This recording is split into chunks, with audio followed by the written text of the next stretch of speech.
சக்கரத்தாழ்வாருக்கு புதன்கிழமை, சனிக்கிழமை, ஏகாதசி, சித்திர நட்சத்திரம், சுவாதி நட்சத்திரம் ஆகவெல்லாம் ரொம்ப விசேஷமான நாட்களாக சாநித்தியம் உள்ள அதிக சாநித்தியம் உள்ள நாட்களாக சொல்லப்படுறது.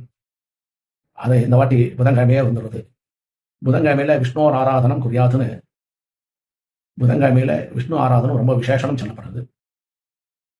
அப்பேற்பட்ட விஷ்ணு ஆராதனத்தில் முக்கியமானவர் சுதர்ஷனர். அதனாலே இந்த சுதர்ஷனரை இந்த புதன்கிழமையில போயிட்டு நம்ம கிரகத்தில் பக்கத்தில் இருக்கக்கூடிய இடமோ இல்லை காலையிலையோ இல்லை மாலையிலையோ போயிட்டு இந்த லோகக்ஷேமார்த்தத்துக்காகவும் நமக்காகவும் பிரார்த்தனை பண்ணிட்டு சுதர்ஷன அர்ச்சனை செய்யும். துளசி மாலைகளோ துளசி இதழ்களோ கொண்டு போயிட்டு அர்ச்சனை செய்தால் அவ்வளோ விசேஷம் சுதர்ஷனரை. இப்போ அங்கே பிரபஞ்சத்தில் அங்கங்கே போர் பதற்றங்கள்லாம் நிறைய இருக்குது. எல்லாரும் சேர்ந்து ஒரு பிரார்த்தனை பண்ணும்பொழுது அதெல்லாம் தவிர்க்கக்கூடிய காலம் உண்டாகும். அதை இந்த சுதர்ஷன் அந்த பிரார்த்தனை பண்ணும்பொழுது கண்டிப்பாக அந்த பதற்றம் தவிர்க்கப்படும். அதனால எல்லாருமா சேர்ந்து சுதர்ஷன லோகக்ஷேமார்த்தார்த்தம் பண்ணுவோம்.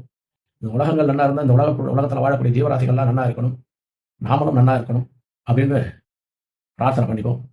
சுதர்ஷன் நல்லா இருக்கணும். ஒவ்வொரு காத்திலையும் அன்றைய தினம் விஷ்ணு சகஸ்ரநாம பாராயணம் பண்ணலாம். புதன்கிழமையில அவ்வளோ விசேஷம்.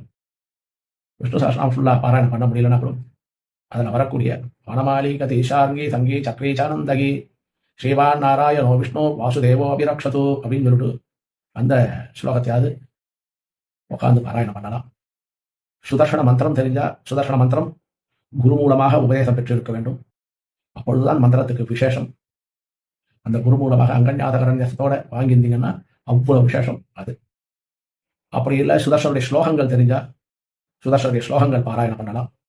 நிருசிம்மனுடைய ஸ்லோகங்கள் தெரிஞ்சால் நிருசிம்மனுடைய ஸ்லோகங்கள் பாராயணம் பண்ணலாம்.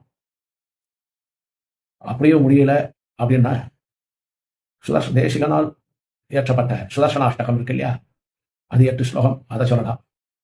அதுவும் முடியலன்னா அந்த ஸ்லோகத்தில் வரக்கூடிய 2 மாதிரி இருக்கு இல்லையா, ஜெய ஜெயஸ்ரீ சுதர்ஷனா ஜெய ஜெயஸ்ரீ சுதர்ஷனா அப்படின்னு சொல்லி சொல்லலாம். அந்த ஸ்லோகத்துடைய கடைசி வரிய அப்படி சொல்லும் பொழுது எல்லா விதமான ஜெயமும் நம்மளை நோக்கி வரும்.